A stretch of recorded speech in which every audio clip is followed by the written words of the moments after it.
저희들 함께 봉독하실 하나님 말씀 누가복음 16장 10절 말씀, 저와 여러분이 한 목소리로 함께 봉독하시겠습니다. 지극히 작은 것에 충성된 자는 큰 것에도 충성되고, 지극히 작은 것에 불의한 자는 큰 것에도 불의하니라. 아멘. 우리는 제자훈련, 그것도 리더십에 대해서 살펴보고 있습니다. 리더라고 이야기하는 사람은 앞서가는 사람입니다. 분명히 뒤따라오는 사람이 있어야 합니다.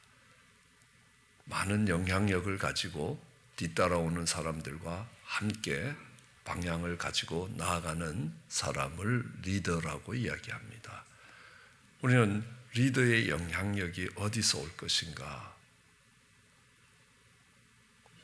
우리는 수요 성경 공부를 통해서도 지난 한 7주 동안 이 성경 속에 있는 리더들, 그들의 영성과 그들의 리더십이 어디서 오고 있는가라는 것들을 살펴보았습니다.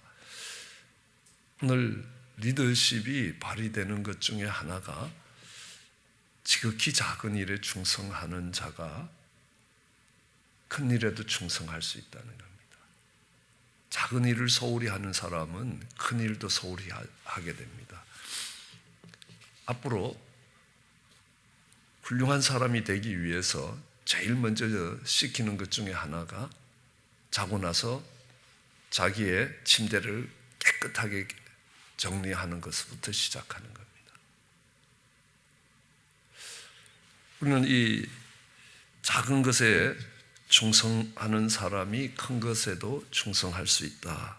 그래서 우리는 이조 500년 역사 속에 아주 훌륭한 왕을 꼽으라라고 이야기하면 세종대왕과 세종대왕에 필하는 왕이 있습니다. 그가 정조라고 이야기합니다. 이 정조는 영조대왕의 손자기도 하고 사도세자의 아들이기도 합니다. 이 정치적인 격동기에서 이 당파 싸움에 휘말려서 그 아버지 사도세자가 쌀두지에서 굶어 죽는 사건이 있었습니다. 그래서 많은 사람들은 정조가 왕으로 득위했을 때 그 아버지를 죽인 자들에 대한 피해 보복이 일어날 것으로 생각하고, 그곳에 가입했던 사람이 정조가 힘을 잡기 전에 왕에서 몰아내야 되겠다라고 반란을 일으키는 사건이 있습니다. 그 시대와 그 배경을 가지고 만든 영화가 영린이라는 영화입니다. 저는 여러분이 꼭 그 영화를 한번 보셨으면 좋겠다. 여러 번 소개하기도 했습니다. 그 반란을 일으키는 쪽에 가입했다가, 아니 오히려 왕을 죽이는 명을 받고 왔던 이 두 사람이 왕의 편으로 돌면서 이 반란이 진압이 되는 것들을 봅니다. 반역을 알리는 한 여종이 죽어가면서 왕의 옷에다가 혈서로 써서 보냅니다. 뭐라고 이야기하냐면 당신의 백성을 보호해달라는 겁니다. 어릴 때부터 부모에게 버려져서 아주 살인병기로 키워진 사람이었습니다. 그런데 그를 살인병기로 키운 사람은 이렇게 이야기합니다. 정조대왕에게 네가 나 하나쯤 죽인다고 해서 세상이 바뀌냐는 겁니다. 세상은 원래 그런 것이다 라고 이야기합니다. 그러나 정조는 이 많은 어려움 속에서 아주 훌륭한 왕으로 기억됩니다. 제일 먼저 되는 것이 뭐냐 하면 정조는 탕평책을 썼습니다. 자기 아버지를 죽이는데 가담했던 사람들까지도 능력이 있으면 등용을 했습니다. 그래서 이 당파 정책을 빼고 능력대로 인재를 등용하면서 국가 기반을 갖추었던 겁니다. 그리고 저희가 대학을 다닐 때 저희 대학 도서관이 규장각이었습니다. 그래서 저는 그 규장각의 기원이 어디서 나오는지 몰랐습니다. 이건 도서관 이름인데요, 정조 때 있었던 도서관이 규장각입니다. 그래서 모든 분야의 책들을 모으면서 학문을 체계화해서 문물과 제도를 정비했던 것들을 알 수 있습니다. 그리고 탕평책 못지않게 중요했던 것이 실학을 중시하고, 이 서자들은 원래 관직에 나가지 못하던 제도를 폐지해서 이 규장각의 담당자들을 서자로 세우는 겁니다. 아마 잘은 모르겠지만 그 시대의 이 선입관과 고정관념과 편견들을 보면 어마어마한 저항을 받았을 겁니다. 세종이 정말 장영실이라는 노비를 아주 높은 관직에 올립니다. 그가 별을 관측하고 이 중국의 시간하고 한국의 시간대가 다르다는 겁니다. 아마 지금은 우리가 다 알고 있지 않습니까? 시차라는 게 있다는 건 아는데 중국에서 개발한 그 농사 기법이나 이런 데서 이 시차와 이것들이 한국하고 다르다는 겁니다. 그래서 중국과 다른 시간을 측량하기 시작합니다. 물시계와 해시계를 가지고요. 아마 이게 중국에 알려지면 중국과 전쟁이 일어나게 되는 겁니다. 그럼에도 불구하고 그 장영실을 동원해서 백성들이 정말 편안하고 풍요롭게 살 수 있도록 노력을 했던 세종과 같은 노력을 펴기 시작하는 겁니다. 아마 실학이라고 실학의 대가라고 이야기하면 정약용 씨가 바로 이 정조 시대의 실학자로 드러납니다. 나중에 이 천주교에 연루된 걸로 미루어서 분명히 죽임을 당해야 됨에도 불구하고 이 정조가 너무너무 아끼던 신하였기 때문에 유배를 보내는 걸로 끝나는 것들을 보게 됩니다. 어쨌든 여러분들이 조선 명탐정이라는 이 영화들을 보면요, 그게 정조 시대 때에 이 정약용을 중심으로 해서 일어났던 일들을 극화시켰습니다. 굉장히 재미있습니다. 꼭 한번 보시면요, 그 시대 때에 그 왕이 그 백성들을 어떻게 돌봤는가라는 것들을 미루어 짐작할 수 있습니다. 인신매매단들을 적발해서 그들을 잡아들이는 그런 과정들이기도 하고, 또 어떤 경우에는 그러니까 장사꾼들이 그러니까 또 매점 매석을 하고 자신들의 그러니까 이 허가가 없으면 가난한 사람들이 길거리에서 물건을 팔지도 못하게 만들었던, 이걸 난전이라고 이야기하지 않습니까? 난전을 다 독점했던 그 세력들을 무너뜨리는 이런 이야기들이 그 속에 있습니다. 저는 그 정조가 어떻게 나라를 통치했는가라는 것들을 미루어 짐작할 수 있는 그런 부분입니다. 그런데 정조가 좌우명처럼 붙들었던 말씀이 있습니다. 그게 중용의 말씀입니다. 그는 그 말씀을 마음에 새기고 또 새기고 그래서 새로운 시대를 열어갔다는 겁니다. 그래서 영린이라는 영화의 마지막 끝부분에 가면 이 중간에도 몇 번 반복되지만 이 중용의 구절들이 이렇게 쭉 올라가면서 그 영화가 끝나는 것들을 봅니다. 작은 일도 무시하지 말고 최선을 다해야 한다. 작은 일에도 최선을 다하면 정성스럽게 된다.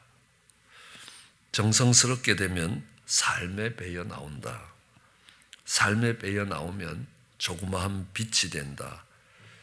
그 조그마한 빛은 다른 사람을 감동시킨다. 남을 감동시키면 세상은 조금 더 밝아지게 된다.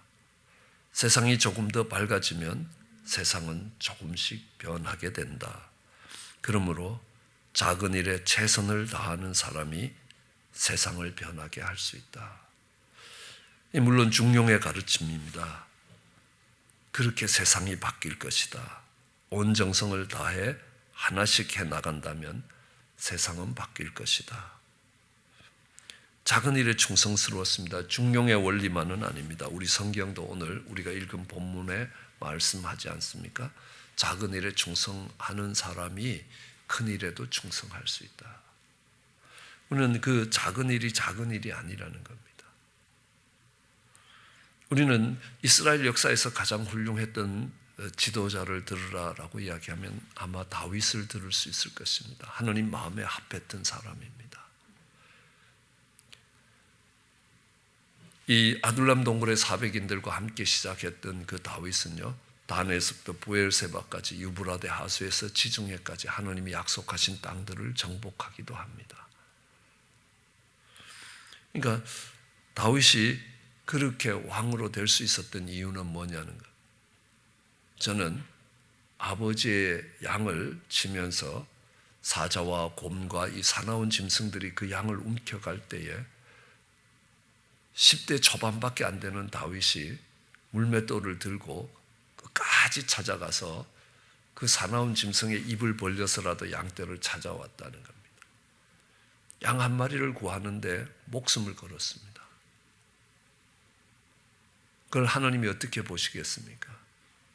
내가 저에게 내 양떼를 맡기면 저는 목숨을 걸고 그 양떼를 보호하고 지키고 인도해 갈 것이라는 겁니다. 양 한 마리가 아니었습니다. 그 양 한 마리의 충성스러운 다윗의 모습을 보면서 하나님은 이 나라를 저에게 맡겨도 저는 그 백성들을 그렇게 돌볼 것이라고 생각하실 수밖에 없습니다. 저는 그것이 다윗이 왕이 되는 시작이었다라고 볼 수 있습니다.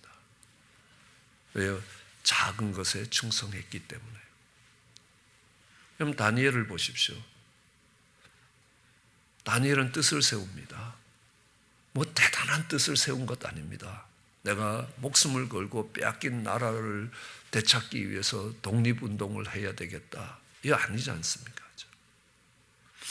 매일매일 올라오는 식탁에서 내가 왕의 진미와 포도주를 마시지 않겠다. 왜냐하면 당시에 그 고기와 진미들은요, 제사상에 올라갔던 것들입니다. 그러니까 내가 그 음식으로 나를 더럽히지 아니하겠다. 우리는 그럴 겁니다. 레위기에서는 정한 음식과 부정한 음식을 이야기합니다. 먹을 수 있는 음식과 먹지 못할 음식을 구별합니다. 근데요, 먹지 못할 음식들이 맛있다는 사실입니다. 몸에 나쁜 음식들이 맛있다는 겁니다. 내가 건강한 몸으로 하나님이 나를 부르실 때까지 그 사명을 감당하겠다라고 하면 그 음식을 안 먹게 돼 있다는 겁니다. 내 즐거움을 위해서 살지 않겠다는 겁니다. 사명을 위해 살겠다. 그게 어디서 나타나느냐? 식당에 가서 내가 뭘 주문할 거냐는 데서부터 나온다는 겁니다. 작은 겁니다. 우리는 믿음을 이야기할 때도 그렇습니다. 큰 믿음은 어디서 시작되느냐? 리모트 컨트롤을 잡고 어떤 TV를 볼 거냐에서 결정되는 겁니다. 무엇을 볼 거냐에서 결정된다는 겁니다. 큰 일이 아니라는 겁니다. 40일씩 금식하고 기도하는 일에서 시작되는 게 아니라는 것들을 알 수 있습니다. 다니엘은 그렇게 시작했습니다. 매일매일 식탁에서 내가 먹을 것과 먹지 않는 것을 구별했습니다. 뭐 대단한 일 아닙니다. 그런데 그것이 다니엘로 하여금 위대한 생을 살고 그 시대에 자기 백성들을 이끌 수 있는 지도자가 되는 것들을 볼 수 있습니다. 에서는 팥죽 한 그릇에 장자의 명분을 팔아넘깁니다. 팥죽 한 그릇이 아닙니다. 그와 그 자손들의 모든 권리들이 다 넘어간 겁니다.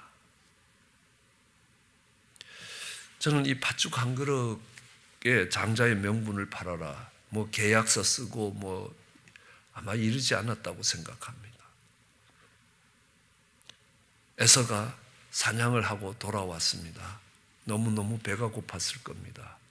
그러니까 팥죽 한 그릇을 달라니까 나보고 형이라 그래 라고 이야기했을 겁니다. 그래 네가 형 해라. 그리고 팥죽 빨리 줘라 라는 겁니다. 형이라는 자리를 너무 가볍게 생각했다는 겁니다. 그 말 한마디가 작은 말 한마디가 아니었습니다. 그의 인생 전체를 바꾸고 그 후손들의 삶 전체를 바꾸는 일이 됐다는 겁니다. 왜요? 형의 직분을 귀하게 여기지 못했기 때문에요. 그래서 하나님이 주신 직분을 귀하게 여기지 못하는 사람은 에서와 같은 삶을 살다. 우리는 베들레헴이 결코 작지 않다는 겁니다. 아이성이 결코 작지 않습니다. 이스라엘 백성들의 참된 승리는 여리고성에서의 승리가 아니라 아이성에서의 승리입니다. 아이성에서 승리한 뒤에 하나님 말씀하십니다. 이제는 너희가 점령하는 모든 것들을 가지라라고 이야기합니다. 왜냐하면 작은 것에 충성스러웠기 때문에.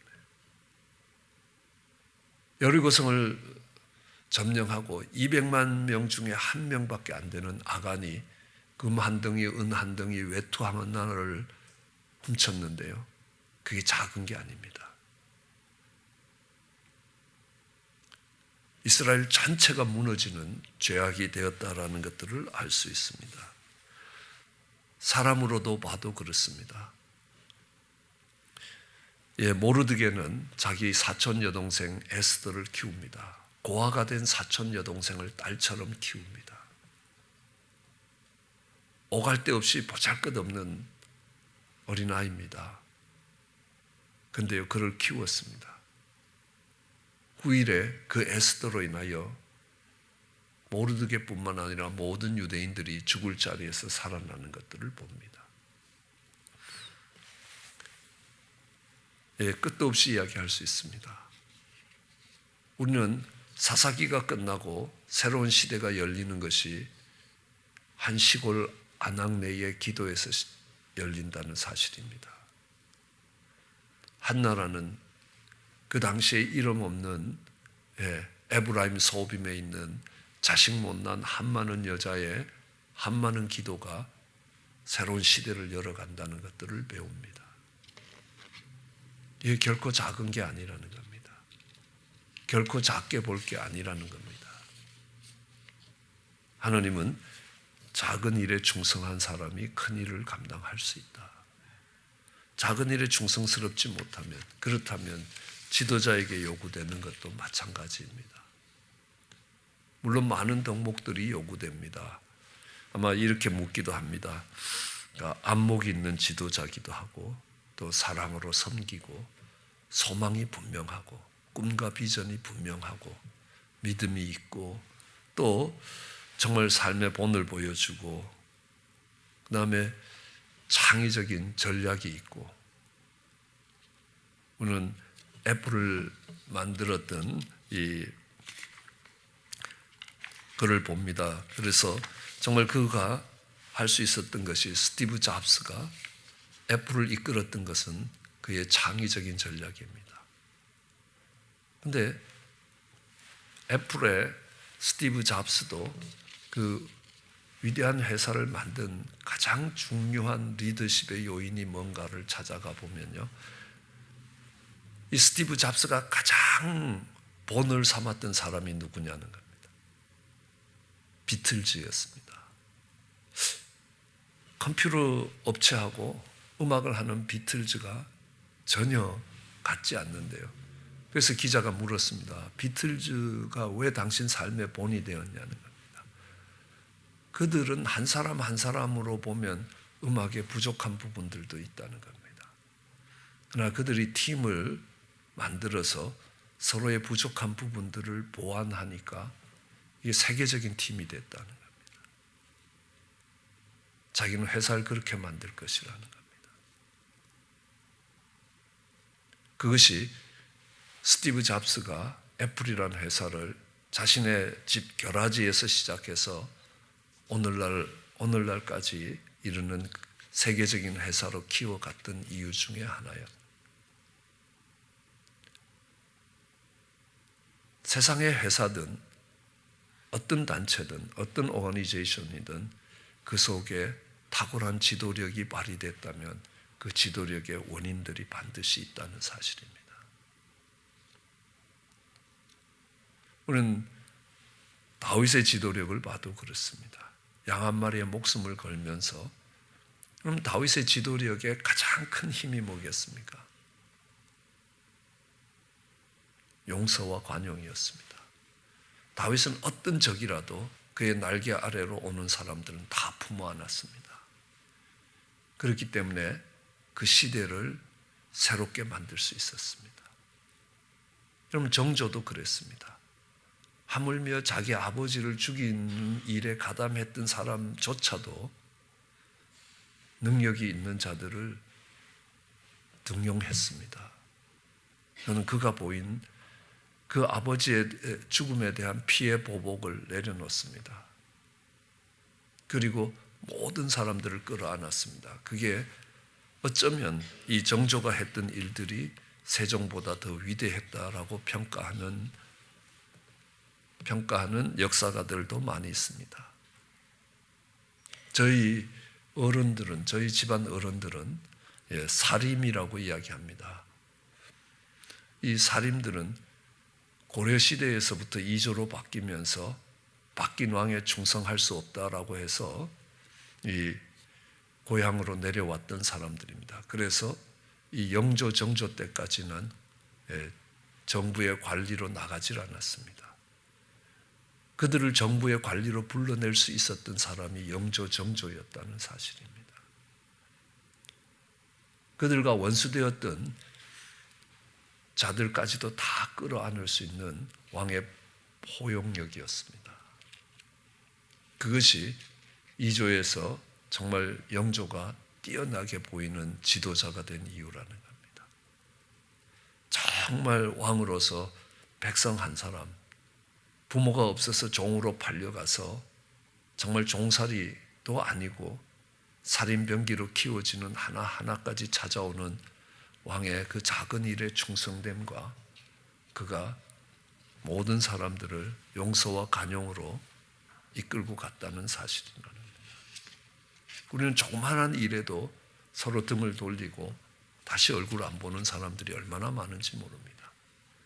마치 천국에서 안 볼 사람처럼 헤어지는 경우를 많이 봅니다. 안타깝습니다. 그죠? 그래서 우리는 앞으로 이 지도력의 힘이 어디서 나오는가 이런 것들을 하나씩 찾아보는 게 필요할 겁니다. 그러면 나는 어떤 종류의 지도자가 될 것인가?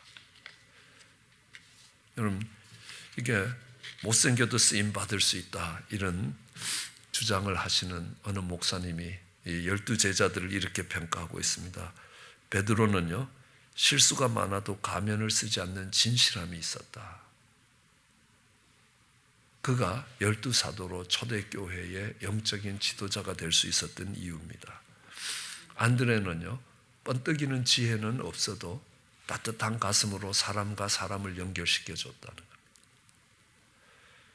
그리고 야고보와 요한은요, 주님의 나라에서 우편에 좌편에 앉게 해달라라고 내가 최고가 되겠다라고 하던 그 야고보가 제일 먼저 순교를 당하는 겁니다. 자신의 생명을 제일 먼저 내놓는 사람이 됩니다. 최고가 되려고 하던 요한도 가장 낮은 자리에서 정말 평생을 한 교회를 섬기며 지켜오는 모습을 봅니다. 빌립은요, 계산이 빨랐습니다. 그러나 그가 예수님을 알고 단순한 복음을 전하기 시작합니다. 와보라라는 겁니다. 편견, 선입관, 고정관념으로 가득했던 나다니엘이지만 그는 정직했습니다. 그것이 하나님이 쓰시는 겁니다. 하나님이 다윗을 쓰시는 것도 열왕기 15장 5절에 보면, 열왕기상 15장 5절에 보면요, 우리아의 일을 제외하고 다윗은 나에게 정직했기 때문에 하나님이 그 다윗을 통하여 세대와 세대를 통해서 다윗의 후손들을 축복하는 것들을 봅니다. 도마는요, 의심 많고 불평 많고 비판적이었지만 정말 믿음을 찾아서 믿음으로 살았다는 겁니다. 마태는 돈을 세다가 생명의 복음을 전하는 사람으로, 복음의 빚진 자로 살았기 때문에 그렇다는 겁니다. 이런 한 사람 한 사람들 속에 하나님이 그 제자들을 쓰시는 이유가 있습니다. 마지막으로 12제자가 되었던 마띠아는 평범한 사람이었습니다. 그러나 항상 주님과 함께 했기 때문에 그는 사도가 있다는 겁니다. 저는 참 기뻤습니다. 교회에 오면서요, 언젠가 이런 결심 하나를 했습니다. 난 앞으로 교회 모든 집회에 참석할 것이다. 교회 모임이 있는데 어떤 모임에도 빠지지 않겠다는 겁니다. 그때는 새벽 예배가 없었습니다. 학생교회요. 주일날 아침에만 새벽 예배가 있었습니다. 왜냐하면 목사님이 토요일날 오셔서 주일날 예배 인도하고 가셨기 때문에요. 그런데 후임 목사님이 오시면서 새벽 예배를 만드는 겁니다. 고민이 많았습니다. 그래도 그때는 늘 말씀드리지만요, 성경이 아니라 저희 아버님이 늘 하셨던 말씀이 귀에 들어왔습니다. 남아이른 중천금이라는 겁니다. 네가 한번 약속을 하고 말을 뱉었으면 천금같이 그 말을 지키라는 겁니다. 그래서 새벽 예배를 시작하기로 한참 있다가 억울하지만 새벽 예배를 하기로 시작했습니다.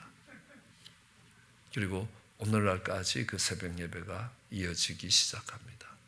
박사과정 하는 동안에도 또 오늘날까지 새벽에 나올 수 있게 됩니다. 그것이 흔들리는 신앙을 붙들어주고 정말 많은 영성을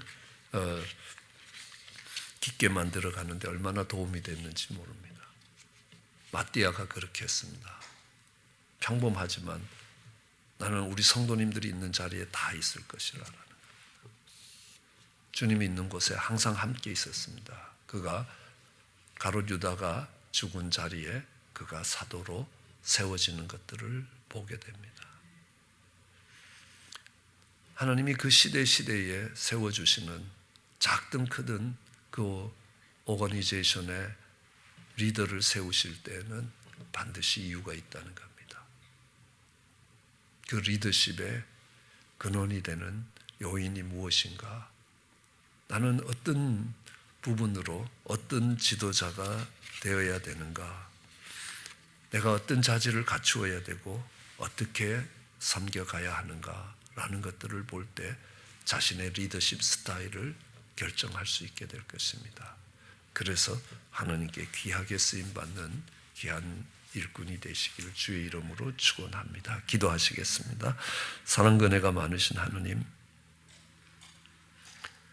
작은 일에 충성스러웠던 정조를 보면서 작은 일에 충성스러웠던 다니엘과 다윗을 보면서 하나님, 우리가 어떻게 살아야 하는지를 배울 수 있게 하여 주시옵소서.